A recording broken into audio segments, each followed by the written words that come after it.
Je m'appelle Alay, j'ai 38 ans. Au Pentagone, j'autorise des cyberattaques de niveau national. Mais à la table à manger de ma mère, je ne suis qu'une fille au chômage, à qui il faut donner une bonne leçon. Le colonel Miller, le nouveau petit ami de ma mère, vient de jeter mon téléphone sécurisé à 20 000 € dans la poubelle de la cuisine, tout simplement parce qu'il a vibré pendant le dîner. Il a pointé un doigt, luisant de graisse de dinde, droit sur mon visage, tandis que son haleine empestait l'alcool. Dans cette maison, je suis l'officier le plus haut gradé. Et toi, espèce de parasite, tu n'es qu'un trophion. Si tu veux dîner, tu dois te lever, et nous servir ce soir, moi et mes officiers. Ma mère a simplement baissé la tête, ses mains tremblantes s'agrippant nerveusement à la nappe. Il veut faire valoir son grade. Très bien. Il n'a aucune idée que, dans le coffre de ma vieille voiture cabossée, se trouve un uniforme d'apparat blanc, orné de l'étoile d'argent d'un contre-amiral. Ce soir, il va recevoir la leçon de hiérarchie la plus douloureuse de sa vie. Si vous avez déjà reçu des leçons de morale d'une personne qui vous est inférieure, simplement parce qu'elle parle plus fort, laissez un commentaire. Abonnez-vous dès maintenant, car ce retournement de situation, c'est pour venger votre silence. L'air dans la salle à manger était lourd, d'une chaleur étouffante, et empestait la vieille graisse ainsi qu'une masculinité agressive. Le dîner avait commencé depuis 20 minutes, et le colonel Richard Miller, retraité de la logistique de l'armée de terre, n'avait pas cessé de parler de lui-même pendant 19 d'entre elles. Vous voyez, la logistique, c'est l'épine dorsale du combattant, a déclamé Miller, en faisant tourner le liquide dans son verre. Il buvait du Evan Williams, mais tenait son verre comme s'il s'agissait d'un prestigieux Papy Van Winkle. En Allemagne, en 1990, je gérais une flotte de camions de ravitaillement à vous donner le vertige. 500 unités, Alay. De la précision, de la discipline, voilà ce qui manque à votre génération. J'ai coupé un morceau du rôti de bœuf dans mon assiette. Il était sec. Maman cuisait toujours trop la viande lorsqu'elle était nerveuse. Et, en présence de Miller, elle était perpétuellement terrifiée. J'en ai pris une petite bouchée, mâchant machinalement. Mon visage était un masque de désintérêt poli. Mais dans ma tête, je n'étais pas à Norfolk. Je faisais tourner une simulation mentale d'une souche de malware polymorphe, que nous avions détectée en train de sonder nos serveurs depuis un sous-sol en Europe de l'Est, 3 heures plus tôt. Je devais surveiller les protocoles de confinement. Je devais savoir si le pare-feu tenait bon. Est-ce que tu m'écoutes, au moins, jeune fille? La voix de Miller a tonné, me ramenant brusquement à la réalité beige de la salle à manger. Oui, Richard, ai-je dit, en gardant une voix neutre. L'Allemagne, les camions, 1990. Impressionnant. Il a plissé les yeux, percevant le sarcasme, mais incapable de le prouver. Il a pris une gorgée bruyante et mouillée de son bourbon, les glaçons tintant contre ses dents. C'était un son qui me donnait la chair de poule, comme des ongles crissants sur un tableau noir. Tu dois montrer plus de respect. Tu as 38 ans, tu conduis une voiture de location, et tu portes un sweat à capuche pour un dîner du dimanche. Pas de mari, pas de carrière, tu te laisses juste porter. Maman a levé les yeux, le regard suppliant. S'il te plaît, Alay, pour moi. J'ai pris une inspiration. J'essaie juste de trouver ma voix, Richard. C'est à ce moment-là que c'est arrivé. Ma poche a vibré. Ce n'était pas un simple SMS. C'était une séquence haptique rythmique. 2 longues, 3 courtes. Code rouge. Une tentative de brèche de niveau 1 sur le réseau du ministère de la Défense. Mon rythme cardiaque n'a pas accéléré. L'entraînement a pris le dessus. Ma main s'est instinctivement dirigée vers la poche de mon sweat à capuche. Je devais sécuriser l'appareil. Je devais authentifier le bouton d'arrêt d'urgence. Mais Miller a été plus rapide. Sa main a traversé la table à toute vitesse, ses réflexes étant alimentés par l'alcool et la rage. Il a arraché l'épais appareil crypté noir de mes mains, avant même que je ne puisse déverrouiller l'écran biométrique. C'est moi qui parle, a-t-il hurlé. Rends-moi ça, ai-je dit, ma voix baissant d'une octave. Ce n'était pas une demande. C'était un ordre, le genre d'ordre que j'utilisais pour faire taire une salle pleine d'officiers du renseignement. Le ton n'a pas plu à Miller. Son visage a pris une teinte cramoisie et marbrée.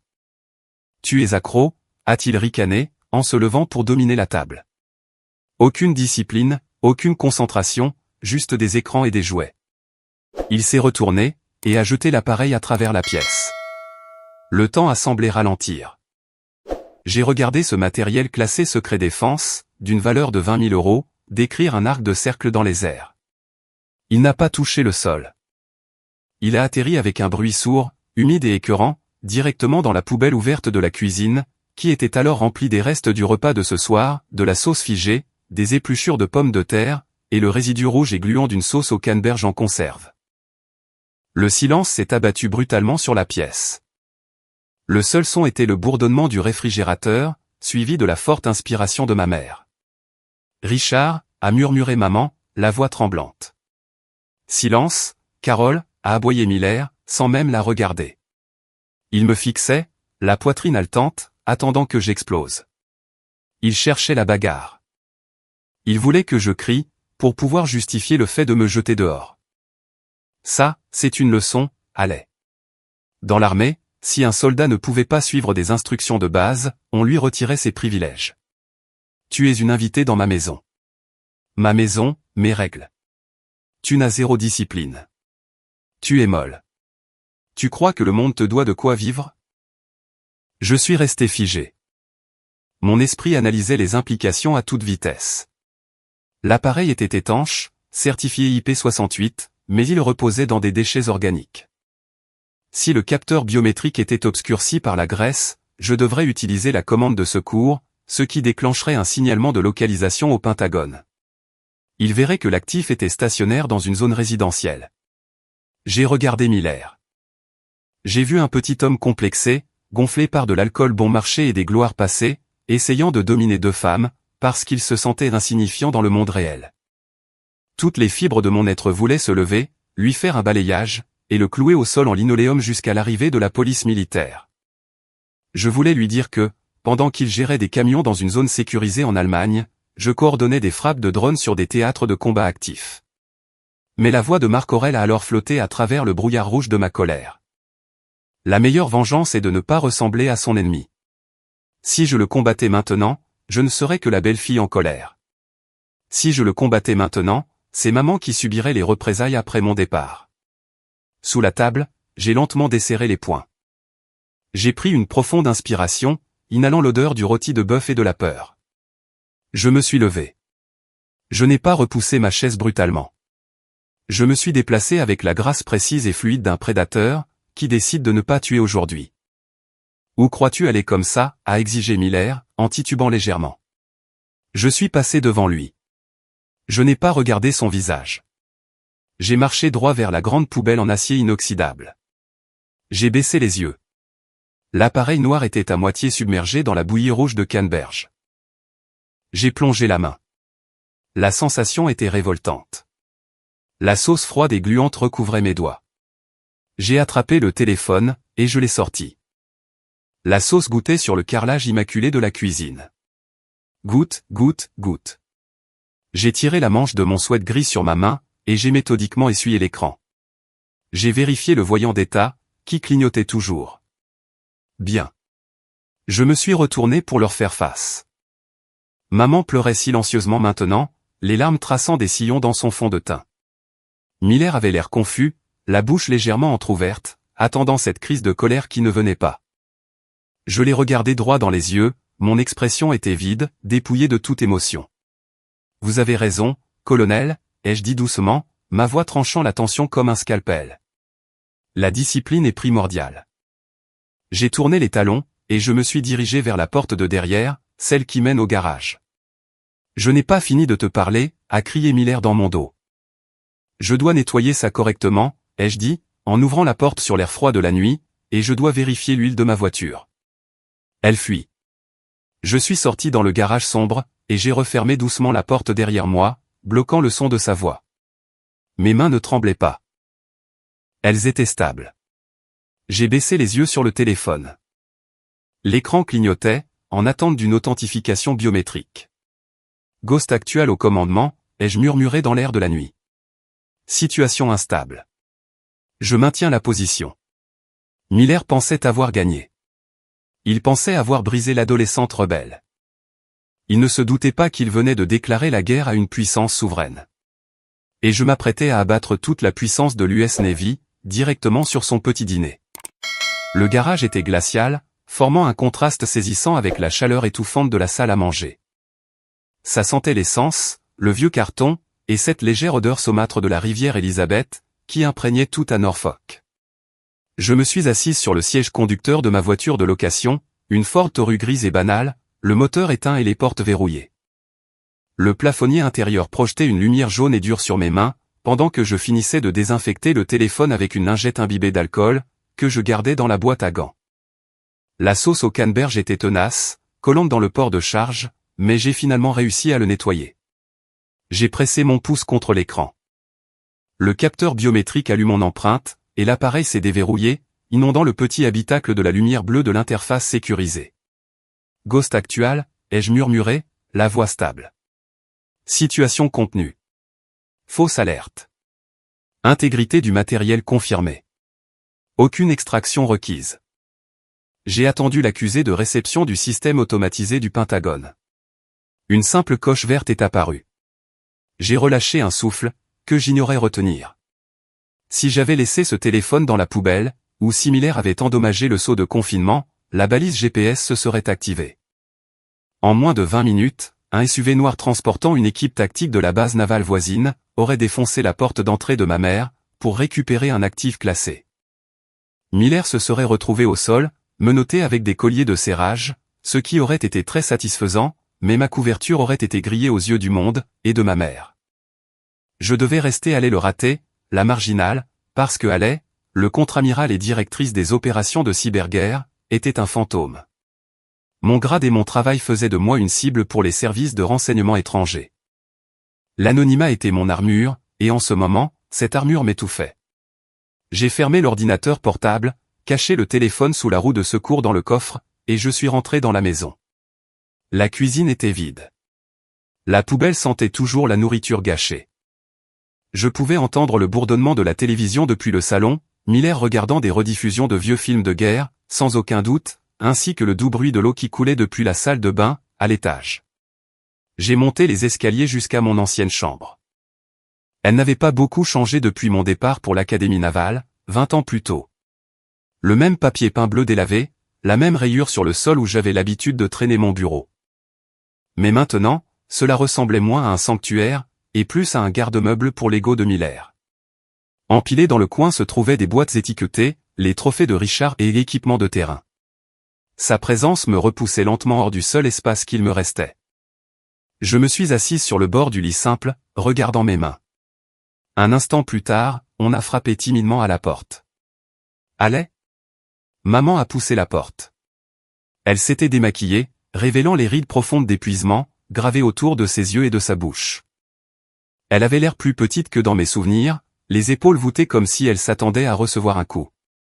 Elle sentait la lotion pour les mains à la lavande, cette marque bon marché de chez CVS qu'elle utilisait depuis mon enfance. Je t'ai apporté des serviettes, a-t-elle dit doucement, en les posant sur la commode. Elle n'est pas partie. Elle est restée là, à se tordre les mains. Je suis désolé pour le dîner, ma chérie. Richard, il est juste passionné. Il a des standards élevés. C'est un tyran, maman, ai-je dit, en gardant la voix basse.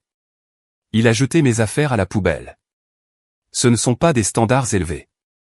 C'est une agression. Maman a tressailli. Elle s'est assise à côté de moi sur le lit, mais sans me toucher. Elle a lissé sa jupe sur ses genoux, en fixant le sol. Tu dois comprendre, a-t-elle murmuré, la voix tremblante. C'est difficile pour une femme de mon âge à Norfolk. Toutes mes amies, leurs maris sont décédés ou sont partis. Le silence dans cette maison avant l'arrivée de Richard. C'était assourdissant, Allais. Je m'asseyais ici le soir, et le seul bruit était celui du réfrigérateur qui bourdonnait. J'avais l'impression de disparaître. Je l'ai regardé. Je l'ai vraiment regardé. J'ai vu la peur qui gouvernait sa vie. La terreur générationnelle d'être une femme célibataire, dans une société construite pour les couples. C'est un colonel, a-t-elle ajouté, comme si le grade excusait les abus. Il s'occupe des choses. Il répare le toit. Il gère les finances. C'est un homme fort, Allais. J'ai besoin d'un homme fort. Je ne peux pas faire ça toute seule. S'il te plaît, supporte-le. Pour moi. Je ne vais pas le laisser te traiter comme une servante, ai-je dit. C'est juste sa façon d'être, a-t-elle supplié, les larmes aux yeux. Il est soumis à beaucoup de stress. La retraite est difficile pour les hommes de sa stature. Elle a tapoté ma main, s'est levée et a quitté la pièce, fermant doucement la porte. Je suis resté assise là pendant un long moment, la colère bouillonnant dans mes entrailles. Les hommes de sa stature. Je me suis levé, et j'ai marché vers la commode où maman avait posé les serviettes. À côté des serviettes, il y avait une petite pile de courriers qu'elle avait dû monter plus tôt, et oublier. Mes yeux ont balayé les enveloppes. En souffrance. Dominion Énergie. Dernier avis. Service de crédit Home Depot. Boutique ABC de Virginie, récompense de fidélité. J'ai froncé les sourcils. J'ai pris le relevé de Home Depot. Il était adressé à Carole Campos, ma mère. Je l'ai ouvert. Le solde était faramineux. 12 000 € d'achat sur les 3 derniers mois. Du bois, des outils électriques haut de gamme, un barbecue extérieur à 3 000 €. Et puis, j'ai pris le relevé bancaire. Le dépôt de la pension de ma mère, pour ses 30 années en tant qu'institutrice, arrivait sur le compte le 1er du mois. Le 3, il avait presque disparu. Retrait d'espèces, achat au magasin d'alcool, frais de consultation payés à une SARL que je ne connaissais pas. J'ai ressenti un frisson, qui n'avait rien à voir avec le courant d'air de la fenêtre. Miller n'était pas riche. Il n'était même pas à l'aise financièrement. Il était fauché. Il utilisait le crédit de ma mère, la pension de ma mère, et la maison de ma mère, pour financer un style de vie qu'il ne pouvait pas se permettre.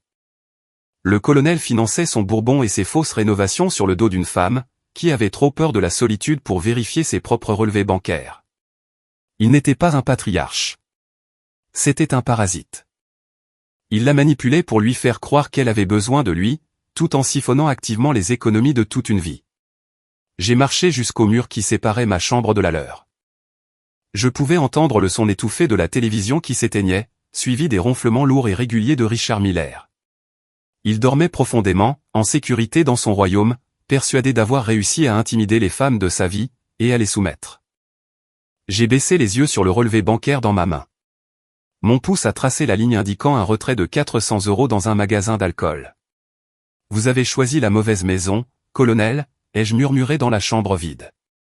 J'ai pensé à partir. Je pouvais retourner à DC, retrouver mon appartement propre et ordonné, et mes jeux de guerre à aux enjeux. Mais si je partais, il la saignerait à blanc. Il la laisserait avec rien d'autre que des dettes, et le cœur brisé. J'ai plié le relevé, et je l'ai glissé dans ma poche. Maman m'avait demandé de rester, pour maintenir la paix. Je resterais. Mais je n'allais pas maintenir la paix. J'allais déclencher une guerre. Je m'allongeai sur le lit, fixant le plafond, écoutant les ronflements à travers le mur. Je me suis demandé si mon silence de ce soir avait été une erreur. L'avais-je encouragé en ne le frappant pas au visage en bas? Lui avais-je donné la permission de la blesser davantage? Non, me suis-je dit. Le renseignement d'abord, l'action ensuite. J'ai fermé les yeux, mais je n'ai pas dormi. Je suis resté allongé là, à attendre.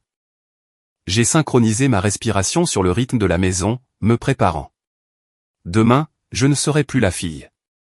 Demain, je serai l'inspecteur. Et Richard Miller était sur le point d'échouer à son inspection. L'horloge numérique sur la table de nuit a clignoté. 23h, 6h avant l'aube. À travers le mur, les ronflements se sont arrêtés un instant, puis ont repris de plus belle, plus fort et plus arrogant qu'avant. Il dormait du sommeil de l'injuste. Profite bien, Richard. C'est la dernière bonne nuit de sommeil que tu auras. À 5 heures du matin, le monde à Norfolk était encore plongé dans l'obscurité totale.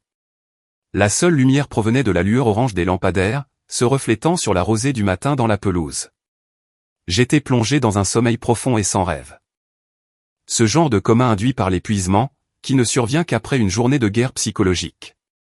Puis, le son a déchiré le silence. Tui, tui, tui. Un sifflet d'entraîneur argenté, le genre qu'utilisent les profs de gym. C'était perçant, strident, et ça venait d'à peine 7 cm de mon oreille. Je me suis assise d'un bond, le cœur battant à tout rompre contre mes côtes, l'adrénaline inondant mon système, avant même que mes yeux ne puissent faire la mise au point. Debout là-dedans, rayon de soleil, a tonné la voix de Miller. Il se tenait dans l'encadrement de ma porte, entièrement vêtu d'un survêtement qui aurait été à la mode en 1998. Le sifflet pendait à un cordon autour de son cou épais. Le réveil a sonné il y a 2 minutes.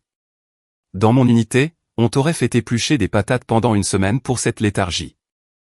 J'ai cligné des yeux, les chiffres numériques rouges de l'horloge brûlant mes rétines. 5h02 du matin. On était dimanche. Lève-toi, a-t-il aboyé, en tapant dans ses mains. On mène les choses à la baguette ici. J'ai besoin que les bottes de parade soient préparées pour la vitrine, et la mauvaise herbe dans le jardin ne va pas s'arracher toute seule. Bouge, bouge, bouge. 10 minutes plus tard, j'étais assise sur les marches froides en béton du porche arrière, frissonnant dans mon sweat à capuche. Devant moi se trouvait une boîte de cirage noir kiwi, une tasse d'eau, un sac de boules de coton, et un vieux t-shirt blanc découpé. À côté, les bottes de parade de Miller, une paire de corcorans qui semblait ne pas avoir vu une couche de cire depuis l'administration Clinton. Miller se tenait au-dessus de moi, appuyé contre le cadre de la porte, sirotant dans un mug sur lequel était écrit « Armidad ». La vapeur de son café s'échappait dans l'air froid, dégageant une odeur de crème à la noisette et de satisfaction arrogante. Tu sais, a-t-il commencé à pérorer à l'attention du jardin, le général Patton a dit un jour, un soldat sans chaussures cirées ne peut pas tirer droit. C'est une question d'attention aux détails, Allais. Quelque chose qui te manque cruellement. Je n'ai pas levé les yeux. J'ai trempé une boule de coton dans l'eau, je l'ai essorée jusqu'à ce qu'elle soit juste humide, et je l'ai tapotée légèrement dans la cire dure. De petits cercles, me suis-je dit. De minuscules cercles concentriques. Patton n'a jamais dit ça. Patton a dit, un soldat qui ne veut pas économiser son argent est un idiot. Mais je ne l'ai pas corrigé. J'ai simplement appliqué le cirage sur le bout en cuir de la chaussure. J'ai trouvé mon rythme. C'était la mémoire musculaire de l'Académie navale. L'été des recrues, Plebe Summer, à Annapolis, il y a 20 ans. La chaleur, les élèves des classes supérieures qui hurlaient, les heures passées à faire en sorte que le cuir noir ressemble à des miroirs d'obsidienne. Mes mains savaient exactement quoi faire. Appliquer la cire. La faire pénétrer. Friction, chaleur. Attendre le voile brumeux. Polir. Répéter. Tu utilises trop d'eau, a critiqué Miller, planant par-dessus mon épaule. Tu vas gorger le cuir d'eau. Mon Dieu, ne t'ont-ils rien appris dans ce collège communautaire où tu es allé? Je n'utilisais pas trop d'eau. J'exécutais un glaçage parfait. J'ai gardé la tête baissée. Ma mâchoire était si serrée que mes dents me faisaient mal. Le cuir a commencé à se transformer. La surface noire, terne et éraflée a commencé à s'approfondir, reflétant la lumière du porche au-dessus de nous. Tu vois, a ricané Miller, en buvant son café bruyamment. Tu es trop lente. Aucune urgence. Dans la vraie armée, on faisait ça en 5 minutes. Il avait été officier de logistique. Il gérait des feuilles de calcul pour des pneus de camion. Il n'avait probablement pas ciré une botte lui-même depuis 3 décennies. J'ai terminé la botte gauche. Elle était impeccable. Un miroir noir. On pouvait compter ses cils dans le reflet sur le bout de la chaussure. J'ai commencé la droite. Au moment où le soleil a commencé à diffuser une lumière grise au-dessus de la clôture, les 2 bottes étaient terminées. Mes doigts étaient tachés de noir, mais les bottes semblaient avoir leur place dans un musée. Je me suis levé, mes genoux craquant à cause du béton froid, et je les ai ramassés par les talons. Terminé, ai-je dit brièvement. Apporte-les dans mon bureau, a-t-il ordonné, en me tournant le dos. Voyons si elle passe l'inspection. Je l'ai suivi dans la maison. Son bureau était une petite pièce adjacente au salon, qu'il avait transformé en sanctuaire à la gloire de sa propre médiocrité. Il y avait des photos de lui serrant la main de personnes, qui semblaient vouloir être n'importe où ailleurs. Mais mes yeux se sont directement posés sur la vitrine d'exposition, fixée au mur derrière son bureau. C'était un présentoir sous verre résumant sa carrière, ses insignes de grade, les écussons de ses unités, et son placard de rubans de médailles. Je me suis figé. La disposition était incorrecte. C'était subtil, le genre de détail qu'un civil ne remarquerait jamais. Mais pour un contre-amiral, au 7, c'était comme voir un panneau stop imprimé en violet. Il avait placé la médaille du service de la défense nationale, ce ruban taché de graisse que tout le monde reçoit, simplement pour avoir respiré en temps de guerre, au-dessus de la médaille de recommandation de l'armée. C'était une violation de l'ordre de préséance. On ne place pas un trophée de participation au-dessus d'une médaille du mérite. Cela m'a dit tout ce que j'avais besoin de savoir. Il ne respectait pas l'uniforme. Il respectait le déguisement. C'était un homme qui jouait aux soldats, qui se souciait plus de l'assortiment des couleurs de ses rubans, que de leur signification réelle. Eh bien, la voix de Miller m'a ramené à la réalité. Il était assis dans son fauteuil en cuir, pointant le bureau du doigt. Pose-les. J'ai placé les bottes sur le sous-main. Elles étaient parfaites. Le cuir noir luisait, captant le reflet du ventilateur de plafond au-dessus. Miller s'est penché en avant. Il a plissé les yeux. Il a pris la botte gauche, et l'a retournée dans ses mains. Il a passé son pouce de manière agressive sur le bout de la botte, laissant une trace graisseuse sur la finition miroir que je venais de passer 1 heure à créer. Il a froncé les sourcils. Il ne trouvait aucune éraflure. Il ne trouvait aucune imperfection. Il ne trouvait aucune marque de frottement. Le silence s'est prolongé. Son visage a rougi davantage. Il détestait ça. Il détestait que je sois compétente. Il détestait que la ratée ait produit la perfection. Il s'est levé, tenant la botte. Il a contourné le bureau, pour venir se placer là où je me tenais. Il m'a dévisagé de la tête aux pieds, puis a regardé à nouveau la botte. Soudain, il a lâché la botte sur le sol moquetté. Il ne l'a pas posée, il l'a laissée tomber. Puis il a pris son pied en chausson, et lui a donné un coup fort, la renversant de sorte que le bout immaculé vienne s'érafler contre le pied en bois du bureau. Négligé, a-t-il ricané. Je peux voir des marques de frottement d'ici, et tu as raté la trépointe le long de la semelle. C'est un travail d'amateur, allez, typique. Tu en fais juste assez pour t'en sortir, jamais assez pour exceller. Il s'est rassis, et a pris son journal, me congédiant. Ramène-les dehors. Enlève la cire. Recommence, et ne reviens pas à l'intérieur tant que je ne pourrai pas voir mon visage dedans. J'ai regardé la botte couchée sur le flanc. J'ai regardé la trace que son pouce avait laissée. Je voulais hurler. Je voulais lui dire que j'avais inspecté des marins sur le pont d'envol d'un porte-avions, qui avaient plus de discipline dans leurs petits doigts qu'il n'en avait dans tout son corps. Je voulais arracher cette vitrine du mur, et lui faire ravaler son erreur d'ordre de préséance. Si vous avez déjà eu un patron, un parent, ou un partenaire qui a délibérément saboté votre travail acharné, juste pour vous faire sentir minuscule, j'ai besoin que vous cliquiez sur ce bouton j'aime tout de suite. Laissez un commentaire disant « Je te vois ». Pour que je sache que je ne suis pas seul dans ce cas. Je n'ai pas hurlé. Je n'ai pas corrigé son placard de ruban. Oui, colonel, ai-je dit. Ma voix était vide de vie. Je me suis baissé, j'ai ramassé les bottes, et je suis sorti de la pièce. J'ai marché jusqu'à la cuisine, mais je ne suis pas sorti. Je me suis arrêté près de la porte arrière. Mes mains tremblaient, non pas de froid, mais de l'effort nécessaire pour ne pas lui briser la nuque. J'ai baissé les yeux vers mes propres chaussures, des baskets de course bon marché et boueuses. Puis j'ai regardé les bottes de combat, cirées comme des miroirs, que je tenais à la main. Il ne sait pas, ai-je pensé. Il ne sait pas qu'il est en train d'asticoter un tigre. Juste à ce moment-là, ma poche a vibré. Ce n'était pas le bourdonnement rythmique du code rouge de la nuit dernière. C'était la vibration standard d'un SMS. J'ai posé les bottes, et j'ai sorti mon téléphone personnel jetable. L'écran s'est allumé, affichant un message provenant d'un numéro inconnu, Waffle House sur East Little Creek. 20 mics. Viens seul. Amène ton appétit. J'ai fixé l'écran. Une seule personne à Norfolk utilisait le terme « mics » pour « minute » et mangeait au Waffle House un dimanche matin. J'ai regardé en arrière, vers la porte du bureau de Miller. Il voulait que je sois dehors à décaper la cire. Très bien, je serai dehors, mais pas dans son jardin. J'ai attrapé mes clés. Le colonel pouvait attendre. Le tigre avait faim. L'enseigne jaune fluo du Waffle House sur East Little Creek Road grésillait, avec un léger bourdonnement électrique. Un phare de graisse et de sanctuaire, dans la lumière grise du matin de Norfolk. J'ai garé la voiture de location entre un Ford F-150 surélevé, et une Jeep Wrangler couverte de boue, en prenant un moment pour respirer. Ici, l'air ne sentait pas l'eau de Cologne bon marché de Miller, ni la peur de ma mère. Il sentait la graisse de bacon, le café fort, et les gaz d'échappement. Il sentait la liberté.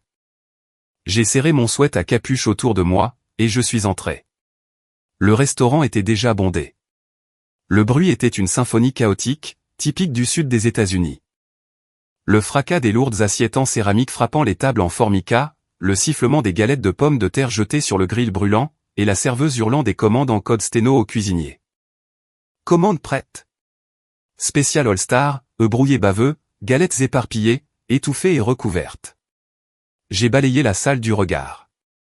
Dans la banquette du coin tout au fond, face à la porte, toujours face à la porte, était assis grand-père Franck. À 80 ans, Franck avait l'air d'avoir été taillé dans un granit qui avait essuyé quelques tempêtes.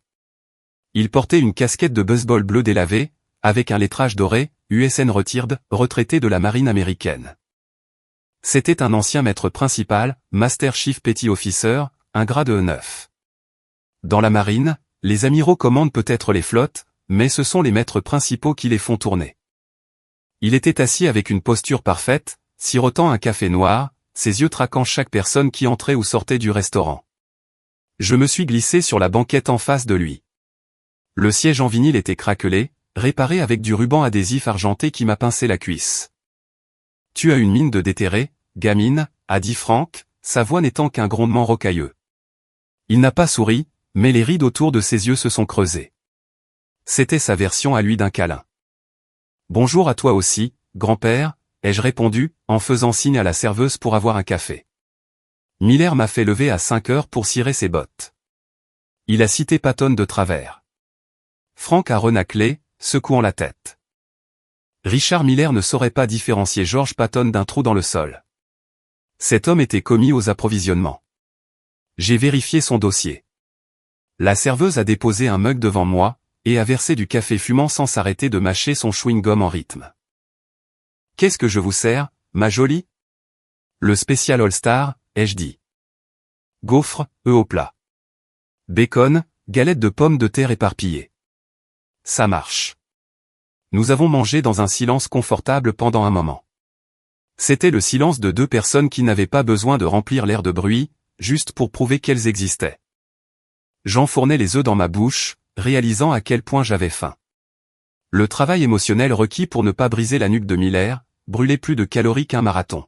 « Passe-moi le sirop », a dit Franck, en désignant la bouteille près de mon coude. J'ai tendu le bras à travers la table. En m'étirant, l'ourlet de mon sweat gris est remonté de quelques centimètres. C'était un mouvement négligent, né de la fatigue. J'ai vu les yeux de Franck se baisser. Il ne regardait pas le sirop. Il a verrouillé son regard sur ma hanche droite. Caché à l'intérieur de la ceinture de mon jean, glissé dans un étui minimaliste en Kidex, se trouvait la crosse noire mat de mon SIG Sauer P229. Ce n'était pas une arme de port civil. C'était l'arme de dotation standard pour les services de renseignement naval, et les officiers de haut rang déployés dans des zones à risque. Je me suis figé. J'ai lentement baissé le bras et rabaissé mon sweat, mais il était trop tard. L'atmosphère dans la banquette a changé instantanément. Franck a posé sa fourchette. La chaleur grand-paternelle s'est évaporée, remplacée par le regard vif et analytique d'un homme qui avait passé 30 ans à traquer des sous-marins dans l'Atlantique Nord. « C'est un P229, » a dit Franck doucement. Sa voix portait à peine par-dessus le bruit du jukebox qui jouait de la musique country. Carcasse compacte, pas de sécurité.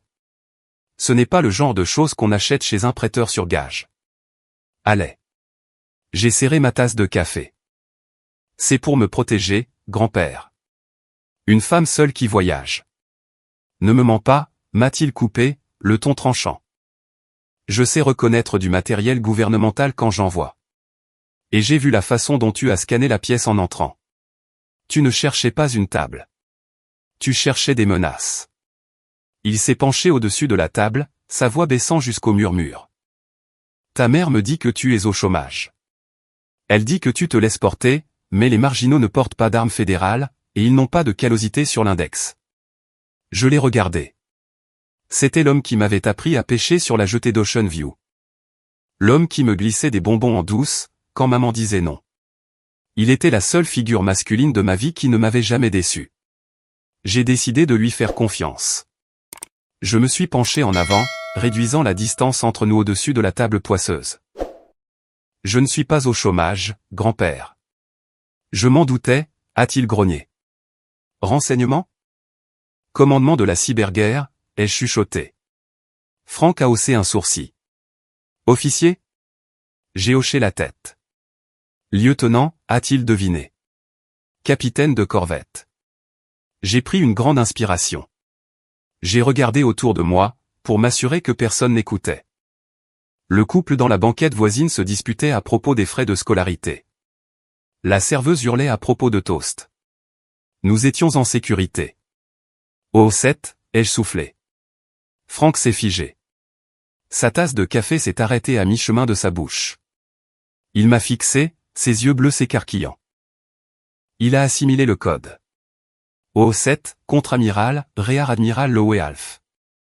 Dans la hiérarchie rigide de la marine des États-Unis, un maître principal, un E9, est un dieu pour les hommes de troupe.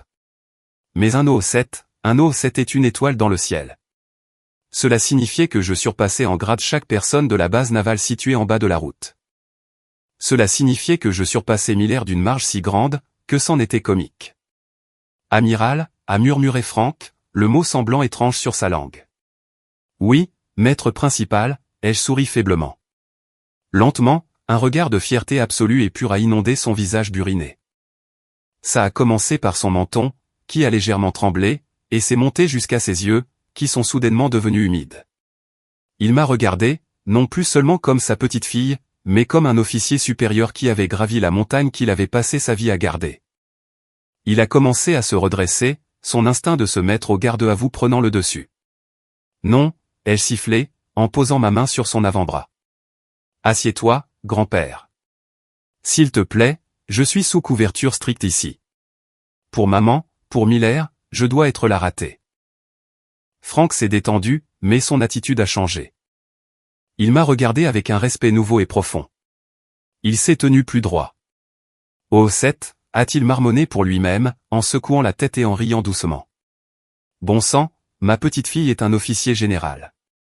Et cet idiot de Miller, ce colonel pompeux, il te fait récurer ses sols. Il pense que je manque de discipline, ai-je dit, en piquant un morceau de bacon. C'est un idiot, a craché Franck. C'est un O6 qui n'a jamais vu le combat. Il aboie des ordres à un amiral. S'il savait. Mon Dieu, s'il savait, il ferait une attaque cérébrale, là, tout de suite, dans le sirop d'érable. Il ne doit pas savoir, ai-je dit sérieusement. Pas encore. Je dois faire sortir maman de là. Je dois le démasquer pour l'imposteur qu'il est, mais je ne peux pas griller ma couverture, tant que je n'ai pas le moyen de pression nécessaire pour l'écraser complètement. Franck a hoché la tête lentement. Le vieux maître principal était de retour, élaborant des stratégies. Il a tendu la main et a recouvert la mienne. Sa paume était rugueuse comme du papier de verre, mais chaleureuse. Tu connais ta Bible, Allais, a-t-il demandé. Un peu.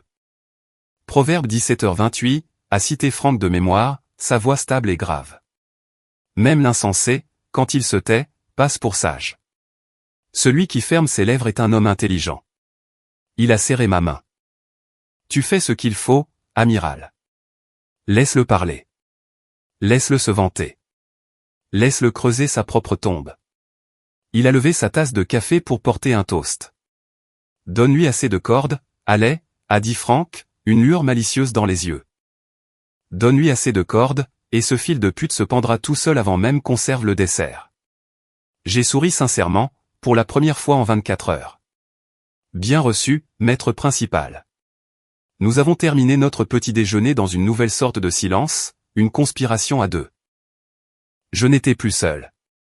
J'avais du renfort. Et alors que nous sortions sur le parking, j'ai vérifié mon téléphone. Un SMS de Miller. Sois à la maison pour 14 heures. J'organise un dîner. Tu aides. J'ai montré l'écran à Franck. Il l'a lu, et a ri. Un rire sec et aboyant. La voilà, a dit Franck, en ouvrant la portière de sa voiture. La voilà, la corde. J'ai garé la Ford Taurus dans l'allée, à 14 heures précises. La maison avait l'air normal de l'extérieur, une maison coloniale standard en briques, à 2 étages, dans la banlieue de Norfolk. Mais à l'intérieur, je savais qu'une tempête se préparait. J'ai franchi la porte d'entrée, et j'ai été immédiatement frappé par l'odeur chimique et piquante du plis au citron. La maison ne sentait pas le foyer. Elle sentait le désespoir. Ma mère était à 4 pattes dans le hall, frottant furieusement une marque d'éraflure sur le parquet, que je ne parvenais même pas à voir. « Tu as oublié un endroit, Carole », a flotté la voix de Miller depuis le salon. La présentation fait tout. Si le périmètre a l'air négligé, le commandement a l'air négligé. Je suis entré. Miller se tenait au centre de la pièce, les mains sur les hanches, inspectant son domaine. Il portait un pantalon kaki et un polo rentré si serré, que ça en paraissait douloureux. Il ressemblait à tous ces cadres intermédiaires accros au micromanagement que j'avais déjà licenciés, mais avec plus de gel dans les cheveux. « Tu es en retard », a-t-il dit, en regardant sa montre. J'ai dit 14 heures. Il est 14h02. Des bouchons sur l'île 64, ai-je menti avec aplomb. Qu'est-ce qui se passe, Richard? Pourquoi maman frottait-elle le sol comme une jeune recrue? Miller a bombé le torse. Nous recevons des dignitaires, ce soir. Allez. De vrais officiers. J'ai croisé le major Henderson au PX ce matin. Un homme bien, jeune. Influençable. Je l'ai invité à dîner avec 2 de ses capitaines. Ils ont besoin de mentorat. Ils ont besoin d'entendre quelqu'un qui a réellement dirigé des hommes sur le terrain. J'ai réprimé l'envie de rire. Il invitait des officiers d'actifs pour pouvoir les prendre en otage, avec ces histoires de guerre ennuyeuses et exagérées, tout en les nourrissant de la cuisine de ma mère. Ce n'était qu'un rituel pour nourrir son ego, rien de plus. Ça a l'air sympa, ai-je dit d'un ton neutre. Miller a plissé les yeux. Il s'est approché de moi, envahissant mon espace personnel. Il sentait l'après-rasage et l'arrogance. Ce n'est pas juste sympa, allez. C'est une opportunité. L'opportunité pour toi de voir à quoi ressemble la réussite. Parce qu'à te regarder, il a vaguement désigné mon sweat à capuche et mon jean, il est clair que tu n'en as aucune idée. Et c'était reparti. Mon ami Bob, a poursuivi Miller, sa voix prenant ce ton professoral que je détestais, sa fille Brenda. Elle a ton âge. Tu sais ce qu'elle fait? Elle est infirmière praticienne. Elle sauve des vies. Elle fait des gardes de 12 heures. Elle a acheté sa propre maison l'année dernière. Une belle maison, pas une location. Il a fait une pause pour ménager ses effets, laissant la comparaison flotter dans l'air comme une odeur nauséabonde. Et puis, il y a toi, a-t-il ricané. 38 ans, tu te laisses porter, au chômage, tu vis dans tes valises. Sais-tu à quel point c'est embarrassant pour moi? Quand les gens me demandent ce que fait ma belle-fille, qu'est-ce que je suis censé répondre? Qu'elle joue sur son ordinateur toute la journée? Ma mère s'est levée lentement, essuyant ses mains sur son tablier. Ses yeux étaient rouges. Richard, s'il te plaît. Allez, fais juste une pause. Elle est intelligente. Intelligente, Harry Miller. C'était un rire cruel et aboyant. Les gens intelligents ont des carrières, Carole. Les gens intelligents ont des grades. Les gens intelligents ne portent pas de sweat à capuche pour le dîner du dimanche. Il s'est tourné de nouveau vers moi, le visage durci. Ce qui m'amène à ce soir. Ces hommes qui viennent, ce sont des professionnels. Ce sont des officiers de l'armée des États-Unis. Je ne tolérerai pas que tu sois assise à ma table, ressemblant à une clocharde, et faisant baisser le QI collectif de la pièce. Un calme froid s'est emparé de moi. C'était la même concentration glaciale que je ressentais avant d'autoriser une frappe ciblée. Alors, tu veux que je reste dans ma chambre? Non. Miller a souri, et c'était un sourire dépourvu de chaleur. J'ai besoin que ce dîner se passe sans accroc. Ta mère est une hôtesse épouvantable quand elle est nerveuse, et elle est toujours nerveuse. Alors, tu vas te rendre utile. Pour une fois. Il a pointé un gros doigt sur ma poitrine. Tu ne mangeras pas avec nous. Tu vas servir. J'ai cligné des yeux. Pardon? Tu m'as entendu, a dit Miller, savourant l'instant. Je te veux en pantalon noir, et en chemise blanche boutonnée. Si tu n'en as pas, va t'en acheter avec la petite allocation que ta mère te glisse en douce. Tu verseras le vin. Tu débarrasseras les assiettes. Tu garderas les verres d'eau pleins. Et par-dessus tout. Il s'est penché plus près, sa voix tombant à un sifflement menaçant. Tu ne parleras pas, et surtout pas de questions militaires. Je n'ai pas besoin que tu la ramènes avec un commentaire ignorant que tu as lu sur un blog, et que tu m'embarrasses devant mes subordonnés. Tu es le personnel de maison ce soir, allez. Tu as compris? Tu es invisible. Ma mère a poussé un petit sanglot étranglé. Richard, tu ne peux pas lui demander de faire ça. C'est ta fille. C'est la famille. C'est un parasite, a hurlé Miller, en se retournant vers elle. Et dans cette maison, les parasites travaillent pour gagner leur pain. Si elle veut un toit sur sa tête ce soir, elle doit le mériter. À moins qu'elle ne se croie trop bien pour un travail honnête. C'est ça, allez? Es-tu trop bien pour servir ceux qui servent leur pays? Je l'ai regardé. J'ai regardé l'homme qui avait siphonné la pension de ma mère, qui avait rabaissé son existence, et qui essayait maintenant de m'arracher ma dernière once de dignité, en me transformant en serveuse dans ma propre maison d'enfance. Il voulait une domestique. Il voulait quelqu'un en noir et blanc pour se tenir en arrière-plan, et répondre à ses caprices. Une idée s'est cristallisée dans mon esprit. Elle était tranchante, dangereuse, et parfaite. Du noir et blanc. Il me voulait en chemise blanche et pantalon noir. Il voulait un uniforme. Eh bien, j'avais un uniforme. J'ai regardé Miller. Je n'ai pas cligné des yeux. Je n'ai pas pleuré. J'ai laissé un sourire lent, et d'un calme terrifiant, se répandre sur mon visage. Vous avez raison, colonel, ai-je dit doucement. Miller a eu l'air surpris. Il s'attendait à une dispute. Il s'attendait à des larmes. Je n'ai pas assez contribué, ai-je continué, la voix stable. Vous voulez que je serve? Je vais servir. Je vais m'assurer que, ce soir, ce soit un dîner que ces officiers n'oublieront jamais. Bien, a grogné Miller, bien qu'il ait eu l'air légèrement suspicieux face à ma soudaine soumission. Du noir et du blanc, les cheveux attachés, pas de bijoux, et le silence. Compris, ai-je dit. Le silence est d'or. Je me suis tourné vers ma mère. Tout va bien, maman. Ne t'inquiète pas. Je dois juste sortir un moment. Je dois aller chercher mon uniforme. Fais vite, a claqué Miller, en se retournant pour inspecter un grain de poussière sur le meuble télé. Ils arrivent à 18h. Si tu n'es pas au garde à vous, avec une bouteille de vin à la main quand on sonnera à la porte, ne prends même pas la peine de revenir. Oh, je serai là, ai-je promis. J'ai passé la porte d'entrée, mes clés de voiture tintant dans ma main. Miller pensait m'avoir brisée. Il pensait m'avoir réduite à l'état de domestique. Il pensait être le super prédateur de cet écosystème, parce qu'il criait le plus fort. Il n'avait absolument aucune idée qu'il venait juste d'ordonner à un contre-amiral, d'enfiler son uniforme de cérémonie. Je suis monté dans ma voiture et j'ai reculé dans l'allée. Je n'allais pas au centre commercial pour acheter une tenue de serveur. J'allais au relais routier Flying J le plus proche, pour utiliser les douches, et me changer pour enfiler le contenu de la housse à vêtements qui reposait actuellement dans mon coffre. Il voulait du grade. J'allais lui apporter du grade. Il voulait un uniforme. J'allais lui apporter le plus bel uniforme de la marine des États-Unis. Il voulait le silence. Quand j'en aurais fini avec lui ce soir, le silence dans cette salle à manger serait assourdissant.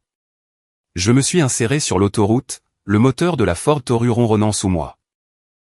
L'embuscade était en place. La zone de tir était définie.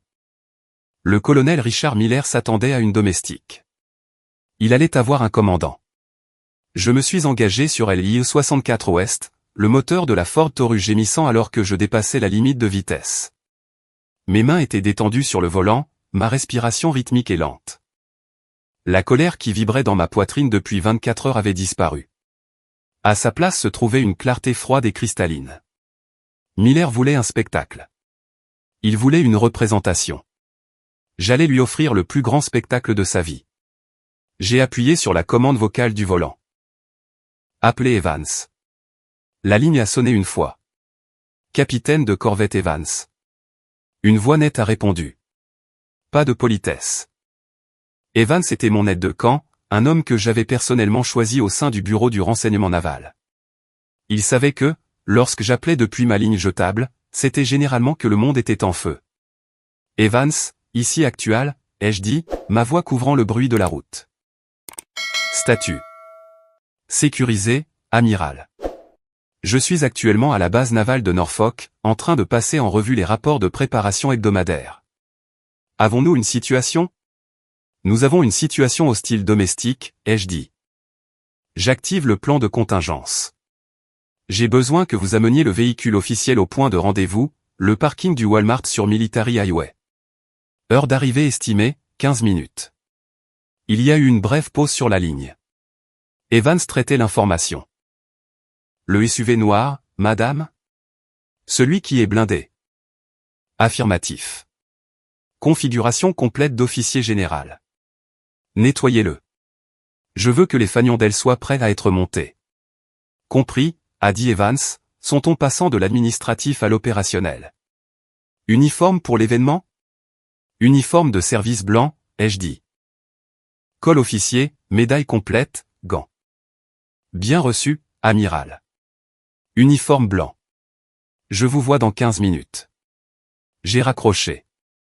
J'ai pris la sortie suivante, dirigeant la voiture de location vers le relais routier Flying J. C'était un immense arrêt pour camions, un complexe tentaculaire de pompes à gazole et d'asphalte, qui sentait les gaz d'échappement et la restauration rapide. Ce n'était pas glamour, mais c'était anonyme. Et en ce moment, l'anonymat était la dernière étape de ma chrysalide. Je me suis garé à l'arrière, près des semi-remorques dont le moteur tournait au ralenti. J'ai ouvert le coffre. À l'intérieur reposait la housse à vêtements noirs, qui voyageait partout avec moi. Elle était lourde, lestée par l'histoire et l'autorité qu'elle contenait. Je l'ai attrapée, avec mon sac de paquetage, et je suis entré dans le centre routier. J'ai payé 12 € pour une suite de douche privée. L'employé, une femme fatiguée aux cheveux crépus, m'a tendu une serviette et un code d'accès, sans même lever les yeux. J'ai verrouillé la porte de la petite pièce carrelée. Ça sentait l'eau de javel industrielle, et le savon bon marché. J'ai accroché la housse à vêtements au crochet derrière la porte, et je l'ai dézippée. Le bruit de la fermeture éclair était fort dans ce petit espace. Tout au fond, le tissu blanc luisait sous les néons. L'uniforme de service blanc. C'était l'uniforme le plus formel, le plus inconfortable, et le plus imposant de la marine américaine. J'ai enlevé mon sweat gris, et je l'ai jeté dans un coin. Ce sweat à capuche, c'était Haley, la belle-fille. Ce sweat, c'était la femme qui nettoyait les toilettes, et qui se faisait crier dessus pour avoir mangé trop lentement. J'ai enlevé mon jean. J'ai enlevé mes baskets. Je suis resté là un instant, à me regarder dans le miroir. Je me suis lavé le visage, effaçant l'expression passive que j'avais arborée pendant 2 jours.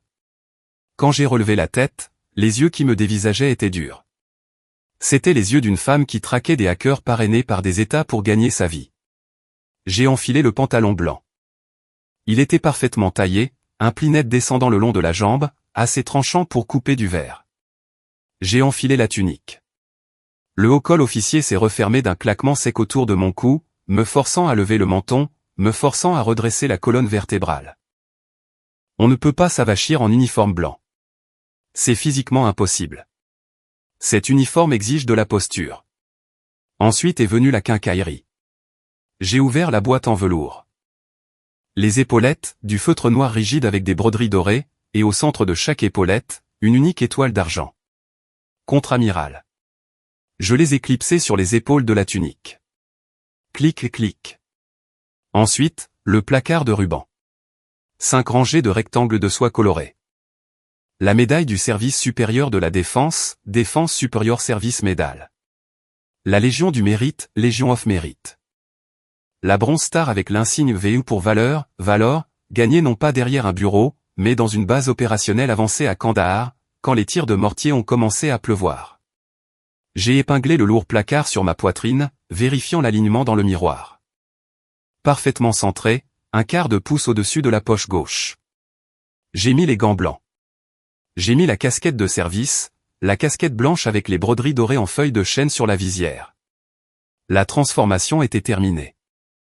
La femme dans le miroir n'était plus la fille de Carol. Elle était un officier général de l'US Navy. J'ai ouvert mon ordinateur portable sur le petit banc de la cabine. Je l'ai connecté au point d'accès sécurisé de mon téléphone. Une dernière étape. Ces 48 dernières heures, j'avais opéré sous le protocole fantôme. Mes dossiers publics avaient été effacés. Si vous cherchiez Ale Campos sur Google, vous ne trouviez que quelques liens morts, et un faux profil LinkedIn de consultante en logistique. Mais ce soir, Miller avait invité des officiers d'active, de jeunes capitaines, un major. Quelle est la première chose que fait un jeune officier, lorsqu'il est invité à un dîner avec un inconnu? Il fait des repérages. Il Google les invités. Je me suis connecté à l'interface du commandement du personnel du DoD. Mes doigts ont volé sur le clavier. Sujet, Campos, H. Statut actuel, classifié fantôme. J'ai cliqué sur le menu déroulant. Sélectionner nouveau statut. Requête publique, service actif. J'ai appuyé sur la touche Entrée. L'écran s'est rafraîchi. Statut mis à jour. Profil public visible. Désormais, si quelqu'un me cherchait, le premier résultat serait la biographie officielle de la marine, contre-amiral Ale Campos, directrice des opérations de cyberguerre, le Pentagone. Le piège était tendu. La mine était armée. J'ai remballé l'ordinateur portable et les vêtements civils. J'ai pris la housse à vêtements, désormais légère et vide. Je suis sorti du Flying J. Des têtes se sont tournées. Des camionneurs se sont arrêtés de mâcher leurs sandwichs. Une famille de touristes s'est figée près de la machine à graniter. On ne voit pas un contre-amiral en grand uniforme blanc sortir d'une douche de relais routier tous les jours. Je n'ai croisé aucun regard. J'ai marché droit vers ma voiture, mes talons claquant en rythme sur le linoléum. Je suis monté, et j'ai conduit sur la courte distance qui me séparait du parking du Walmart. Dans le coin le plus éloigné, tournant au ralenti comme une bête prédatrice, se trouvait un Chevrolet Suburban noir, aux vitres teintées et portant des plaques du gouvernement américain. Le capitaine de corvette Evans se tenait près de la portière du conducteur, à la prestance irréprochable dans son uniforme kaki de service. Quand il a vu ma voiture de location approcher, il s'est mis au garde-à-vous. Je me suis garé et je suis sorti. Les yeux d'Evans se sont légèrement écarquillés en voyant l'uniforme blanc, mais il s'est repris instantanément. Il a exécuté un salut militaire parfait et vif. « Amiral » a-t-il dit. J'ai rendu le salut. Repos, Evans. J'ai jeté mon sac civil à l'arrière du SUV. La voiture est prête, madame, a dit Evans en m'ouvrant la portière arrière. Et j'ai les fagnons d'ailes dans la boîte à gants, comme demandé. Bien, ai-je dit. Nous avons un dîner auquel assister. Et Evans. Oui, amiral? Quand nous arriverons, je veux que vous vous gariez directement sur la pelouse, juste devant la fenêtre. Evans a eu un sourire en coin. Compris. Manœuvre de stationnement agressives autorisée. Je suis monté sur la banquette arrière du SUV blindé. Le cuir sentait le polish gouvernemental et le pouvoir. J'ai vérifié ma montre. 17h45, 15 minutes avant le lever de rideau. J'ai regardé mon reflet dans la vitre assombrie. J'ai pensé au visage de Miller quand il avait jeté mon téléphone. J'ai pensé à ma mère récurant le sol. Si vous avez déjà dû rappeler à quelqu'un exactement qui vous êtes, après qu'il vous ait traité comme si vous n'étiez rien, j'ai besoin que vous cliquiez sur ce bouton j'aime tout de suite. Dans les commentaires, tapez « Je suis prêt », si vous êtes prêt, à voir cette brute recevoir ce qu'elle mérite. Je me suis calé au fond de mon siège. En route, Evans, ai-je dit. Cible verrouillée. Le SUV noir s'est mis à rugir, et nous nous sommes lancés sur Military Highway. Le chasseur rentrait à la maison. La salle à manger de la résidence Miller était à près de 27 degrés, et sentait le bœuf trop cuit et l'eau de Cologne bon marché.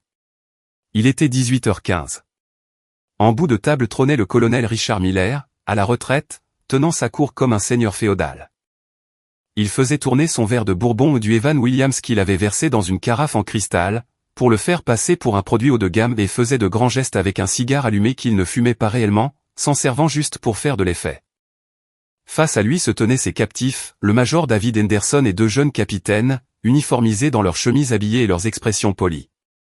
C'étaient des militaires d'actifs de l'armée de terre, affectés à la base expéditionnaire conjointe voisine. Ils étaient polis, professionnels, et subissaient actuellement ce genre d'enfer si particulier, réservé aux officiers subalternes forcés de sociabiliser avec un gradé à la retraite, qui se croit toujours aux commandes.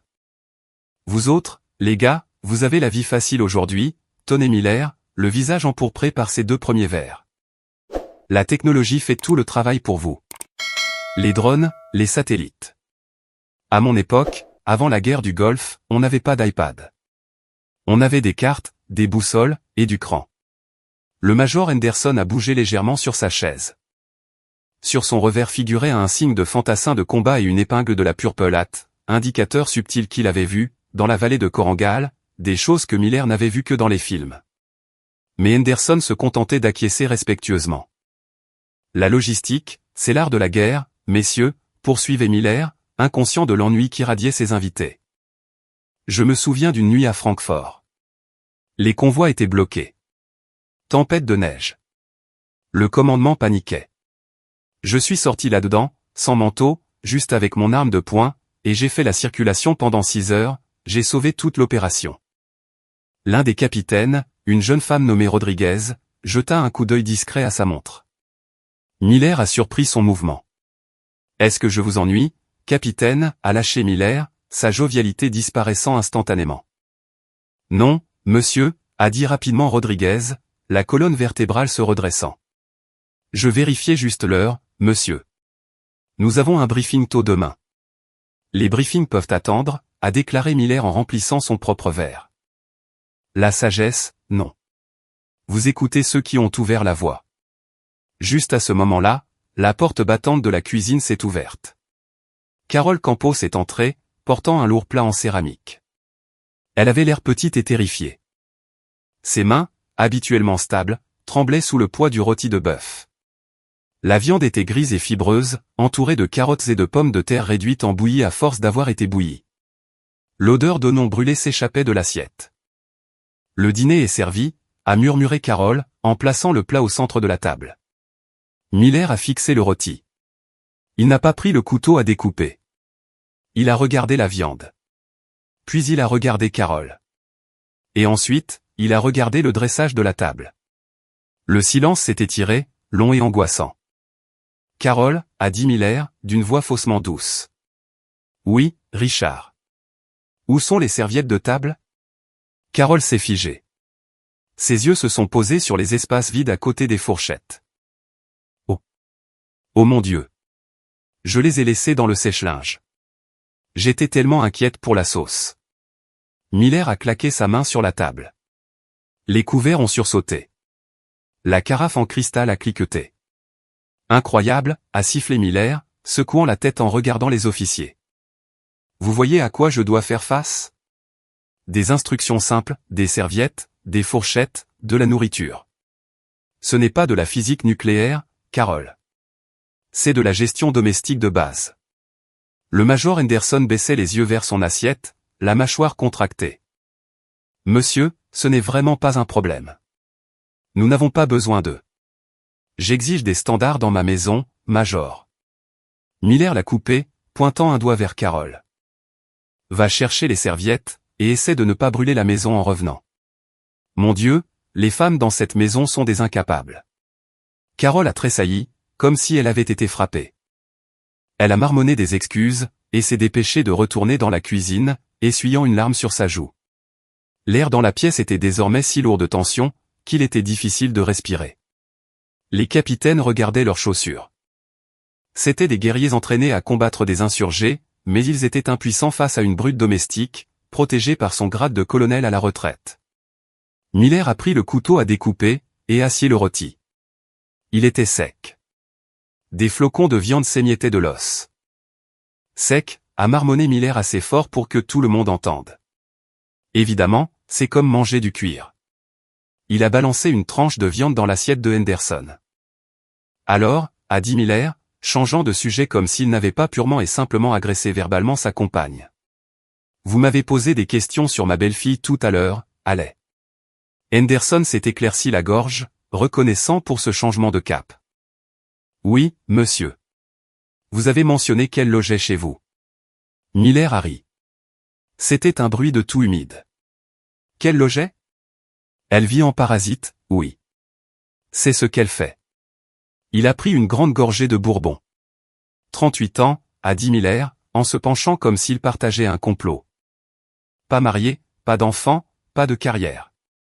Elle conduit une voiture de location et porte des vêtements qui donnent l'impression qu'elle les a sortis d'une poubelle. Un échec total sur toute la ligne. C'est fâcheux, a dit Henderson d'un ton neutre. Fâcheux? C'est embarrassant, a craché Miller. J'ai essayé de lui inculquer un peu de discipline. Je l'ai levé à 5 heures aujourd'hui pour cirer mes bottes. Vous auriez dû la voir. Pathétique. Aucune attention aux détails. Je parie qu'elle n'a jamais travaillé dur un seul jour de sa vie. Il a piqué une pomme de terre avec sa fourchette. Je lui ai dit qu'elle ne pouvait pas manger avec nous ce soir, a annoncé Miller fièrement. Je lui ai dit que si elle voulait rester sous mon toit, elle devait gagner sa croûte. Alors, je la fais servir le dîner. Un vrai service de serveuse. La femme capitaine, Rodriguez, a levé les yeux, s'écarquillant de surprise. Monsieur, vous obligez votre belle-fille à nous servir? Idéalement, oui, a ricané Miller. Elle est en retard, bien sûr. Typique. Elle est probablement en train de pleurer dans sa voiture quelque part, parce que j'ai élevé la voix. Mais quand elle arrivera, ne vous retenez pas, messieurs. Si votre verre d'eau est vide, claquez des doigts. Si vous faites tomber votre fourchette, obligez-la à la ramasser. Elle doit apprendre l'humilité. Elle doit comprendre que, dans le monde réel, il y a des dirigeants et il y a des domestiques, et qu'elle est une domestique. Miller s'est adossé, satisfait de son monologue. Il se sentait puissant. Il se sentait en contrôle. Il avait son public. Il avait son whisky. Et il avait ses souffres-douleurs. À la fois sa femme et sa décevante fille. Elle se croit spéciale, a marmonné Miller en faisant tourner les glaçons dans son verre. Elle se promène avec cette attitude, comme si elle savait quelque chose que j'ignore. Eh bien, ce soir, je vais briser cette attitude. Je vais lui montrer exactement où se situe sa place dans la chaîne alimentaire. Le major Henderson a ouvert la bouche pour dire quelque chose, peut-être pour s'excuser poliment et échapper à ce cauchemar. Mais il a été interrompu. Ding dong. La sonnette a retenti. C'était un son net et clair, qui a percé la tension moite de la pièce. Miller a regardé sa montre. 18h05. Un sourire lent et malveillant s'est répandu sur son visage. Quand on parle du loup, a dit Miller, en repoussant sa chaise. Les pieds ont raclé bruyamment sur le parquet. La bonne est arrivée.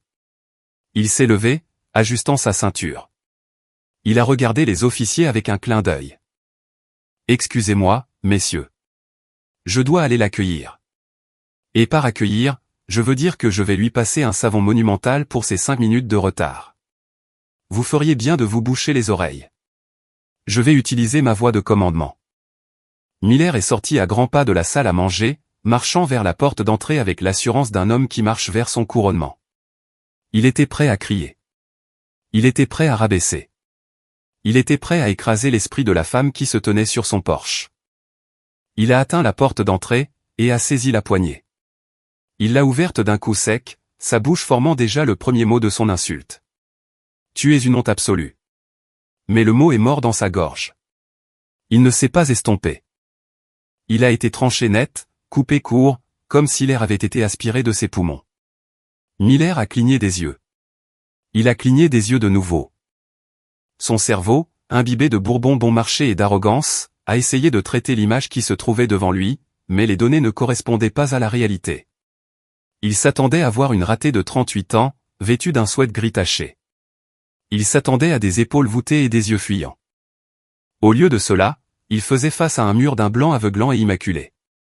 Debout sur le porche, baigné par la lueur crue du projecteur halogène de sécurité, se trouvait Haley. Mais ce n'était pas sa Haley. Elle mesurait 15 cm de plus que d'habitude, la colonne vertébrale parfaitement droite. Elle portait l'uniforme de service blanc de la marine des États-Unis. Le haut col officier était serré autour de son cou, la forçant à lever le menton dans une posture de défi royal. Le tissu était immaculé, ajusté avec une précision terrifiante qu'aucun magasin de costumes ne pourrait reproduire. Sur sa tête trônait la casquette de service blanche, sa visière noire brillante. Et sur cette visière, les yeux de Miller se sont dardés vers les broderies dorées en feuilles de chêne. Ce n'était pas pour les officiers subalternes. C'était pour le haut commandement. Ses yeux sont descendus vers ses épaules, des épaulettes noires rigides, avec des broderies dorées, et au centre de chaque épaulette, accrochant la lumière comme une supernova, trônait une unique étoile d'argent. Contre-amiral. Miller a fait un pas trébuchant en arrière, sa main glissant de la poignée de porte. « Quoi ? Qu'est-ce que » a-t-il balbutié, la voix tremblante. Derrière Allais, garé de manière agressive sur la pelouse avec 2 roues écrasant ses azalées adorées, se trouvait un énorme Chevrolet Suburban noir. Le moteur tournait au ralenti avec un grondement sourd de prédateur.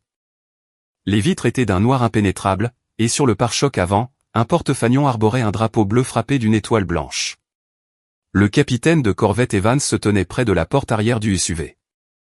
Il portait son uniforme kaki de service, et avait l'air assez impeccable pour couper la peau. Il a vu Miller le fixer avec de grands yeux, et il n'a pas souri.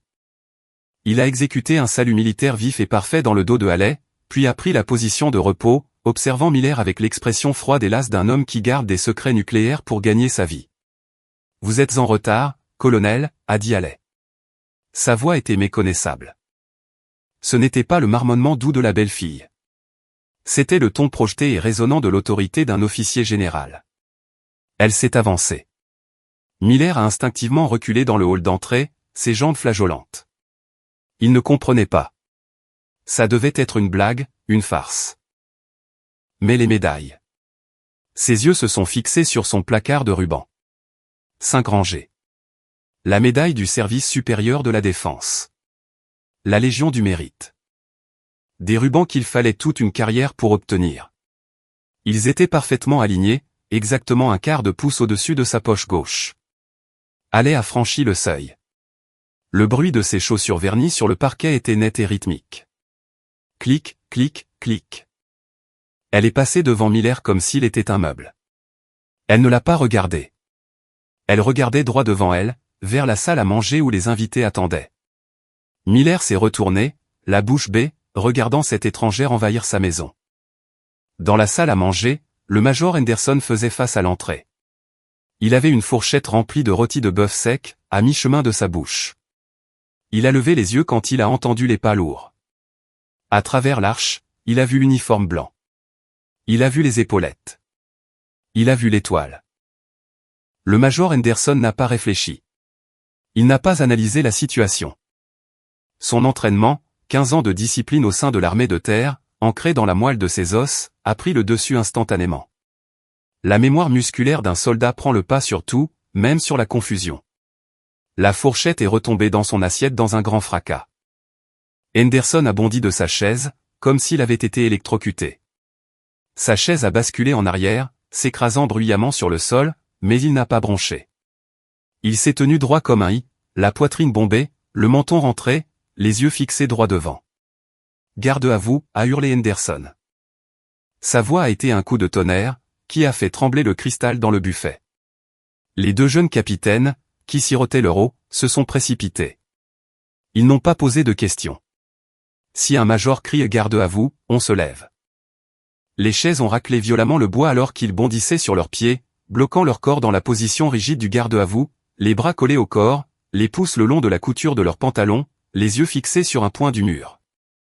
Même Carole, terrifiée et confuse, s'était levée en serrant sa serviette contre sa poitrine. La pièce s'est figée. Le silence était absolu. Le seul son était le bourdonnement du réfrigérateur, et le claquement rythmique des talons de Allais, alors qu'elle entrait dans la salle à manger. Elle s'est arrêtée en bout de table.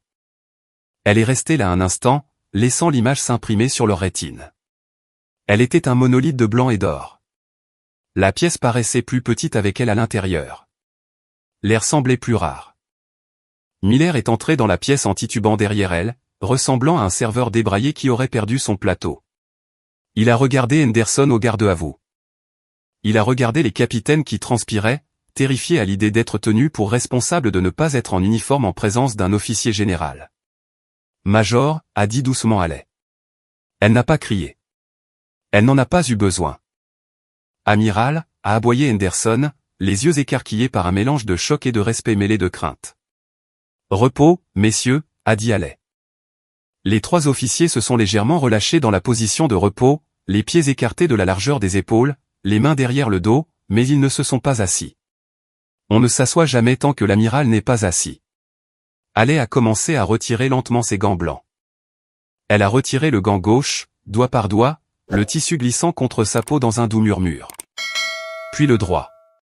Elle a frappé les gants dans sa paume gauche, et les a posés soigneusement sur la table, juste à côté du bol de carottes en bouillie. Elle a tourné lentement la tête, pour regarder Miller. Il se tenait près du buffet, le visage d'une teinte grise et pâle. Il a regardé l'étoile sur l'épaule de Allais, puis son propre reflet dans le miroir. Un colonel à la retraite dans un polo moulant, transpirant, sentant le whisky bon marché. Le contraste était brutal. Le héros et le raté avaient échangé leurs places, et la réalité l'écrasait. Allais, accro à ses Miller, la voix craquelait. Je ne. Amiral Campos, l'a corrigé Allais. Son ton était glacial. Et vous êtes actuellement en violation de l'article 133 du Code de justice militaire, colonel. Conduite indigne d'un officier et d'un gentleman. Miller a tressailli. Vous avez invité ces officiers ici pour une leçon de leadership, a continué Allais, en marchant lentement autour de la table. Elle a passé un doigt le long du bord de la chaise de salle à manger. Celle sur laquelle elle n'avait pas le droit de s'asseoir. Vous leur avez dit que j'étais une domestique. Vous leur avez dit que j'étais une ratée. Vous leur avez dit qu'on devait m'apprendre l'humilité. Elle s'est arrêtée devant le major Henderson. Major, le colonel Miller vous a-t-il instruit sur ses triomphes logistiques en Allemagne? Oui, amiral, a répondu Henderson, regardant droit devant lui. A-t-il mentionné que son commandement était un dépôt d'approvisionnement, qui a échoué à 3 inspections consécutives en 1991? Les yeux d'Henderson ont scié. Non, madame. Allais s'est tourné vers Miller. Il rapetissait. Il rapetissait physiquement contre le mur. La légende qu'il avait construite, le brave colonel, le héros de guerre, le patriarche, se dissolvait comme du sucre dans de l'eau chaude. Je m'excuse pour mon retard, a dit Allais, s'adressant à la pièce mais gardant les yeux rivés sur Miller. Le colonel Miller m'a dit qu'il avait besoin de quelqu'un pour servir le dîner. Il voulait du noir et du blanc. Il voulait le silence. Elle s'est approchée de Miller. Il sentait la peur maintenant. J'ai décidé de porter mon propre noir et blanc, a-t-elle murmuré, en désignant son uniforme. Et en ce qui concerne le silence, je pense que vous avez assez parlé, Richard.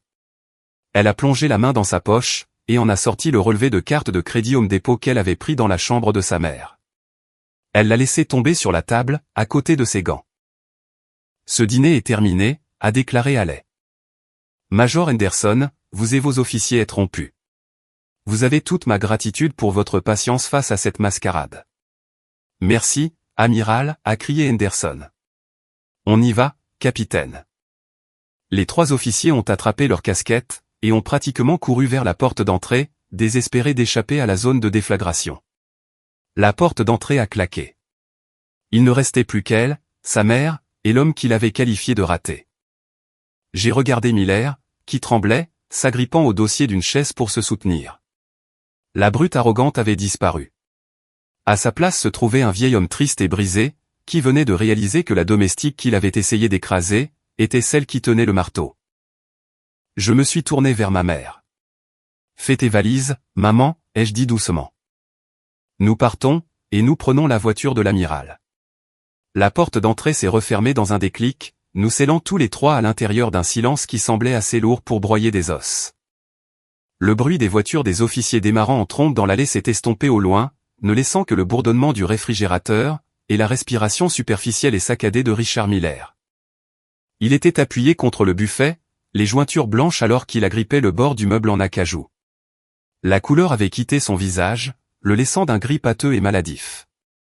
Il ressemblait moins à un colonel et plus à un animal acculé, réalisant que la porte de la cage venait de se verrouiller. Allais, a commencé Miller, la voix tremblante. Il a essayé de forcer un sourire, mais c'est sorti comme une grimace. Allais, chérie, écoute. C'était une blague. Un test. Tu sais, la méthode militaire, te briser pour mieux te reconstruire. Je n'ai pas scié. J'ai simplement fait un pas en avant. Le bruit de mes talons frappant le sol a résonné comme un coup de feu. Amiral Campos, les jeux corrigés. Ma voix était basse, dépourvue de toute chaleur. Et vous vous tenez actuellement devant un officier supérieur tout en étant en état d'ébriété, colonel. Dans la flotte d'active. Je vous ferai jeter au trot pour l'article 133 du Code de justice militaire. Conduite indigne d'un officier et d'un gentleman. N'insultez pas mon intelligence en qualifiant cela de test. Miller a tressailli. La référence à l'UCMJ l'a frappé plus durement qu'un coup physique.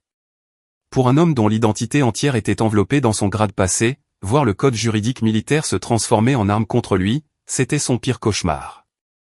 Je ne savais pas, a-t-il balbutié, la sueur perlant sur son front. Ta mère? Elle ne l'a jamais dit. Ma mère ne le savait pas parce que je protège mes actifs, ai-je dit, en marchant lentement vers la table à manger. Contrairement à vous. J'ai ramassé le morceau de papier plié que j'avais lâché sur la table quelques instants plus tôt. C'était le relevé de carte de crédit Home Depot, agrafé au relevé bancaire que j'avais imprimé depuis mon ordinateur portable sécurisé, dans la voiture. Vous parlez beaucoup de discipline, Richard, ai-je dit, en dépliant le papier. Vous parlez de logistique, de gestion, mais en regardant ces chiffres, la seule chose que vous ayez gérée avec succès, c'est de détourner 40 000 € à une institutrice à la retraite. Ma mère, qui était restée figée près de la porte de la cuisine, a laissé échapper une forte inspiration. Quoi? Je me suis tourné vers elle. Maman, viens ici. Regarde ça. Allez, non. Miller s'est jeté en avant, le désespoir dans les yeux. C'est privé. Ce sont les affaires du foyer. Je ne l'ai même pas regardé. J'ai juste levé la main, paume vers l'extérieur, doigt tendu, dans un geste universel pour dire « halte ». L'autorité de commandement qui irradiait de moi était si intense que Miller s'est arrêté net, haletant. J'ai tendu les papiers à ma mère. Regarde les dates, maman, ai-je dit doucement. Les réparations du toit qui ont coûté 5 000 €. Il n'y a pas eu d'entrepreneur. L'argent a été retiré en espèces, dans un casino à Atlantic City. Les frais de consultation pour sa société à responsabilité limitée. Ils vont directement sur un compte privé qui paie son alcool et son abonnement au club de cigares. Les mains de maman tremblaient violemment, alors qu'elle tenait le relevé. Elle a plissé les yeux sur les lignes, ses lunettes de lecture glissant sur son nez. Home Depot, 3 000 €, a-t-elle murmuré, en lisant la ligne correspondante. Richard, tu m'as dit. Tu m'as dit que c'était pour le bois pour réparer le Porsche. Miller s'est pourléché les lèvres, ses yeux balayant la pièce, cherchant une sortie qui n'existait pas. C'était un investissement, Carole. Des outils, de l'équipement de haute qualité. Je crée de la plus-value pour la maison. Vous avez acheté un grand barbecue de marque Big Green Egg, et un salon de jardin, ai-je coupé impitoyablement. Je les ai vus dans la cabane. Ils sont encore dans leur carton. Vous ne les avez pas achetés pour réparer la maison. Vous les avez achetés parce que vous avez une addiction au shopping, et vous utilisez la pension de ma mère pour la financer. Je me suis approché de lui, envahissant son espace personnel. Je le dominais avec mes talons et ma casquette. Vous n'êtes pas un pourvoyeur, colonel, ai-je sifflé. Vous êtes un parasite. Vous avez trouvé une femme seule avec une pension stable et une maison entièrement payée, et vous avez emménagé pour la saigner à blanc, tout en la traitant comme une domestique dans sa propre maison. Miller s'est affaissé. La combativité l'a quitté. Il a regardé le sol, vaincu. Le grand patriarche, le héros de guerre, le garant de la discipline. Tout ça n'était que de la poudre aux yeux. Il n'était qu'un vieil homme triste et fauché, avec un problème d'alcool. Je peux arranger ça, a marmonné Miller, sa voix à peine audible. Je rembourserai. J'ai juste besoin de temps. Vous n'avez pas de temps, ai-je dit. Et vous n'avez plus votre place ici. Je me suis tourné de nouveau vers ma mère. Elle fixait Miller, mais la peur avait disparu de ses yeux. Elle avait été remplacée par une pitié profonde et déchirante. Elle regardait l'homme qu'elle croyait être son protecteur, et le voyait pour ce qu'il était vraiment, un fardeau. Maman, ai-je dit, adoucissant mon ton. Mon chauffeur est dehors. Nous allons à l'hôtel Marriott en centre-ville. J'ai déjà réservé une suite. Nous allons commander le service d'étage. Tu vas prendre un long bain. Et demain matin, mon équipe juridique sera ici pour lui signifier un avis d'expulsion, et une demande d'audit financier. Carole m'a regardé. Elle a regardé l'uniforme blanc, les étoiles, la force. Puis elle a regardé de nouveau Miller, qui était appuyé contre le mur, paraissant vieux et petit. Il n'a nulle part où aller, a chuchoté maman. Ça, c'est un problème logistique, ai-je dit froidement. Et comme il est l'expert en logistique, je suis sûr qu'il trouvera une solution. Maman a pris une profonde inspiration. Elle s'est regardée. Elle portait toujours le tablier à fleurs qu'elle avait mis pour cuisiner le rôti de bœuf, le rôti que Miller avait insulté, le rôti sur lequel elle avait sué sang et eau. Lentement, délibérément, elle a porté les mains dans son dos, et a défait le nœud. Le bruit du tissu glissant contre sa robe a été le seul son dans la pièce. Elle a retiré le tablier par-dessus sa tête. Elle l'a plié une fois soigneusement par habitude. Puis, elle l'a laissé tomber. Il a frappé le sol avec un bruit sourd. Il gisait là entre eux, un drapeau de reddition qui s'était transformé en déclaration d'indépendance. « Au revoir, Richard », a-t-elle dit. Sa voix n'a pas tremblé. Elle était stable. « Carole, attends. » Miller a fait un pas en avant, cherchant sa main. « Tu ne peux pas partir comme ça. » « Qui va s'occuper de la maison ?» Elle l'a regardé avec un sourire triste. « Je me doute que tu auras tout le temps de trouver une solution, avant que l'avis d'expulsion ne prenne effet. » Elle s'est tournée vers moi. « Je suis prête, amiral. » Je lui ai offert mon bras. Elle l'a pris. Nous avons marché vers la porte d'entrée. Mes talons claquaient sur le parquet. Ses chaussures confortables traînaient doucement à côté de moi. Nous n'avons pas regardé en arrière. J'ai ouvert la lourde porte d'entrée. L'air frais de la nuit s'est engouffré, sentant la liberté et les gaz d'échappement du SUV qui attendait. Le major Evans se tenait près de la porte arrière ouverte du suburban, sa posture parfaite. « Bonsoir, madame », a dit Evans à ma mère, en exécutant un salut militaire tout aussi net que celui qu'il m'avait adressé. « Bienvenue à bord. » Maman a souri, un sourire vrai et timide. Elle est montée sur la banquette arrière en cuir du véhicule blindé. J'ai fait une pause sur le pas de la porte. Je me suis retourné une dernière fois. Le colonel Richard Miller se tenait au milieu de la salle à manger, entouré de nourriture à moitié mangée et de chaises vides. La carafe en cristal de Bourbon bon marché trônait sur la table, semblant se moquer de lui. Il avait l'air minuscule. Il avait l'air obsolète. Il ressemblait à un homme à qui on avait donné assez de cordes, et qui avait fait exactement ce que grand-père Franck avait prédit. « Nettoyer la cuisine, Richard », ai-je dit. Je déteste revenir dans un endroit en désordre. J'ai fermé la porte. Le loquet s'est enclenché avec une finalité, qui a résonné à travers la maison.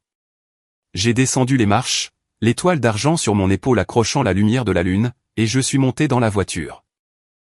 En route, Evans, ai-je dit. Mission accomplie. Le SUV noir s'est éloigné du trottoir, laissant la maison et l'homme à l'intérieur, disparaître dans l'obscurité du rétroviseur. Dans l'armée, les nouvelles voyagent plus vite qu'un avion supersonique. On appelle ça les bruits de coursive. Et l'histoire de ce qui s'était passé dans la salle à manger du colonel Richard Miller s'est répandue dans la base comme une traînée de poudre. Dès le lendemain matin, l'histoire du colonel à la retraite prétentieux, qui avait essayé d'obliger un contre-amiral à lui servir du rôti de bœuf, était devenue une légende au club des officiers. Les 3 jeunes officiers qui avaient fui les lieux n'avaient pas gardé le silence. Pourquoi l'auraient-ils fait? Ils avaient assisté à une classe de maîtres en matière de karma. Miller est devenu un paria. Les contrats de consultants à la recherche desquels il courait, se sont évaporés du jour au lendemain. Personne ne voulait faire affaire avec un homme, qui faisait actuellement l'objet d'une enquête pour malversation financière, et qui s'était humilié de manière si complète devant le commandement d'Active. J'ai appris par Evans que Miller avait fini par accepter une retraite complète et définitive, pour éviter une enquête plus approfondie sur ses finances. Il avait été laissé seul dans cette grande maison résonnante de Norfolk. Aux dernières nouvelles, la pelouse était envahie par les mauvaises herbes. Les bottes de parade prenaient la poussière, et sa seule compagnie était sa bouteille de Evan Williams. Il avait voulu être le roi de son château, et maintenant, il était l'unique habitant de ses propres ruines. Mais je n'ai pas passé beaucoup de temps à penser à Richard Miller. J'étais trop occupé à regarder ma mère revenir à la vie. 6 mois plus tard, le soleil de printemps brillait sur Alexandria, en Virginie. Je me tenais sur le patio arrière de la petite maison de ville de charme, que j'avais aidé maman à louer. Ce n'était qu'à 15 kilomètres du Pentagone, assez près pour que je puisse m'y arrêter pour dîner, mais assez loin pour qu'elle ait sa propre indépendance. Maman était en bas, dans le jardin, portant un chapeau de soleil et des gants de jardinage, en train de tailler un énorme buisson d'hortensia bleu. Elle ne portait pas de tablier. Elle ne regardait pas par-dessus son épaule, terrifiée à l'idée de mal faire. Elle fredonnait une chanson de James Taylor, ses mains bougeant avec une assurance que je n'avais pas vue depuis 20 ans. Elle a levé les yeux et m'a vu la regarder. Elle a souri, un vrai sourire qui a atteint ses yeux. « Allez » a-t-elle appelé, en agitant une truelle. La terre ici est incroyable. Regarde ces fleurs. J'ai descendu les marches. Elles sont magnifiques, maman. Elle s'est levée et a essuyé son front. Tu sais, pendant des années, Richard m'a dit que je n'avais pas la main verte. Il disait que je tuais tout ce que je touchais. Il ne me laissait rien planter dans le jardin de devant, parce qu'il disait que ça ruinerait la valeur de la propriété. Elle a regardé les fleurs bleues éclatantes, en secouant la tête. J'ai réalisé quelque chose, ma chérie, a-t-elle dit doucement. Ce n'était pas moi. C'était l'environnement. Tu ne peux pas t'épanouir quand quelqu'un bloque constamment ton soleil. Je l'ai serrée dans mes bras. Elle sentait la terre et la crème solaire hors de prix, le genre qu'elle n'avait jamais l'habitude d'acheter pour elle-même parce que Miller disait que c'était du gaspillage. Je suis fier de toi, maman, ai-je murmuré. Je suis fier de moi aussi, a-t-elle dit en serrant ma main. J'ai rejoint le club de jardinage local hier, et j'ai rencontré un homme charmant nommé Arthur. C'est un bibliothécaire à la retraite. Il ne crie pas. Il aime juste parler de livres. J'ai ri. Un bibliothécaire semblait parfait. Elle était en sécurité. Elle était heureuse. Elle avait appris la leçon la plus difficile de toutes, qu'être seul est infiniment préférable, que d'être avec quelqu'un qui vous fait vous sentir seul. Mais aujourd'hui, il n'était pas seulement question de jardin. Aujourd'hui, c'était le grand jour. 2 heures plus tard, nous étions au Washington Navy Yard. L'air était vif, rempli de l'odeur du fleuve Potomac et du son cuivré de l'orchestre de la marine, jouant un Rufflen Flourish. Les chaises blanches étaient disposées en rangées parfaites sur l'herbe bien entretenue. Les drapeaux claquaient au vent, la bannière étoilée, le drapeau de la marine, et mon drapeau personnel. C'était la cérémonie de passation de commandement. Je me tenais sur l'estrade surélevée, portant mon uniforme de service blanc. Mon épée pendait à mon côté. En face de moi se tenait le vice-amiral sortant, prêt à céder l'autorité. Mais mes yeux n'étaient pas sur les hauts gradés. Ils scrutaient le premier rang. Là, assis à côté de ma mère, se trouvait grand-père Frank. Il avait refusé de porter un costume civil. Les habits civils ne font pas l'affaire pour ça, allez, m'avait-il dit. Il portait son vieil uniforme bleu de cérémonie. Il était un peu serré au milieu, et le tissu était usé, mais ses chevrons dorés et ses galons de service étaient polis jusqu'à briller. Il était assis avec la posture rigide d'un maître principal de la marine, sa casquette blanche posée sur son genou. Pendant la lecture des ordres, le contre-amiral Alec Campos, de la marine des États-Unis, prend le commandement, je l'ai regardé. Des larmes coulaient sur ses joues burinées. Il ne les a pas essuyées. Il s'est contenté d'opiner du chef dans ma direction. Un hochement de tête lent, solennel, en signe de reconnaissance. Le E9 saluant le O7. Le grand-père saluant la petite fille, qui avait écouté ses conseils. Donne-lui assez de cordes. J'avais donné la corde à Miller, et maintenant, je me tenais ici, portant le poids de la flotte sur mes épaules. Je me suis avancé vers le pupitre. Le micro a bourdonné. J'ai regardé l'océan d'uniformes blancs et kaki. Des centaines de marins et d'officiers, attendant mes ordres. J'ai pris une inspiration. J'ai pensé au discours que j'avais écrit. Il était plein d'objectifs stratégiques et de doctrines de cyberguerre. Mais à cet instant, en regardant le visage radieux de ma mère et les larmes de grand-père Frank, j'ai décidé de sortir du script pour l'introduction. Invité de marque, camarades, famille, ai-je commencé, ma voix résonnant à travers la cour. Abraham Lincoln a dit un jour, presque tous les hommes peuvent faire face à l'adversité, mais si vous voulez tester le caractère d'un homme, donnez-lui le pouvoir. J'ai fait une pause, laissant les mots flotter dans l'air. J'ai récemment appris que le pouvoir ne réside pas chez celui qui parle le plus fort dans la pièce, ai-je continué. Il ne s'agit pas de rabaisser les autres pour se sentir grand. Il ne s'agit pas d'exiger le respect, tout en n'en accordant aucun. J'ai pensé à Miller, seul dans sa maison vide. Le vrai pouvoir, c'est la discipline de garder le silence quand un insensé parle. Le vrai pouvoir, c'est la confiance tranquille de la compétence. Et par-dessus tout, le vrai pouvoir, c'est la capacité de protéger ceux qui ne peuvent pas se protéger eux-mêmes. J'ai regardé directement ma mère au premier rang. Nous servons, ai-je dit, ma voix s'affermissant, non pas pour être servi, mais pour garantir que la liberté et la dignité soient préservées pour tous, que ce soit sur le champ de bataille numérique, ou à nos propres tables de salle à manger. J'ai refermé mon dossier d'un coup sec. Je suis prête à vous relever, monsieur, ai-je dit à l'amiral sortant. Je suis relevé, a-t-il répondu, en saluant. Je prends le commandement. Le sifflet du maître d'équipage a retenti, un son aigu et perçant qui signalait le transfert d'autorité. L'orchestre a entamé encore à Weg.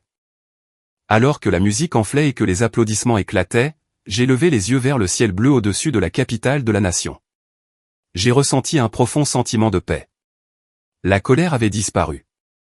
Le besoin de validation avait disparu. Je n'avais pas besoin que Miller sache que j'avais réussi. Je n'avais plus rien à prouver à personne, désormais. J'étais à l'Ecampos. J'étais une fille. J'étais une petite fille. Et j'étais l'amiral. Et tandis que je redescendais l'allée en passant devant grand-père Franck, il s'est penché et a chuchoté une dernière chose, assez fort pour que je sois la seule à l'entendre. Vous avez fière allure, amiral. Aucune marque de frottement sur ses chaussures. J'ai souri. Aucune marque de frottement, maître principal. Juste un reflet parfait. Le soleil brillait. Ma mère riait. Et le silence dans mon cœur n'était plus lourd. C'était le silence d'une mer calme, après une longue et dure tempête. Ma guerre contre le colonel Miller est enfin terminée. Mais je sais que beaucoup d'entre vous mènent leur propre bataille en ce moment même. C'est peut-être un patron qui s'approprie vos mérites, un proche qui vous parle de haut, ou quelqu'un qui prend votre silence pour de la faiblesse. N'oubliez pas, le silence n'est pas une reddition. C'est juste un rechargement. Si mon histoire vous a donné la force de vous tenir un peu plus droit aujourd'hui, n'hésitez pas à cliquer sur le bouton d'abonnement et à rejoindre nos rangs. Nous partageons des histoires de justice ici, tous les jours. Et dites-moi dans les commentaires, quel est votre moment étoile d'argent? Je veux entendre comment vous avez gagné votre guerre.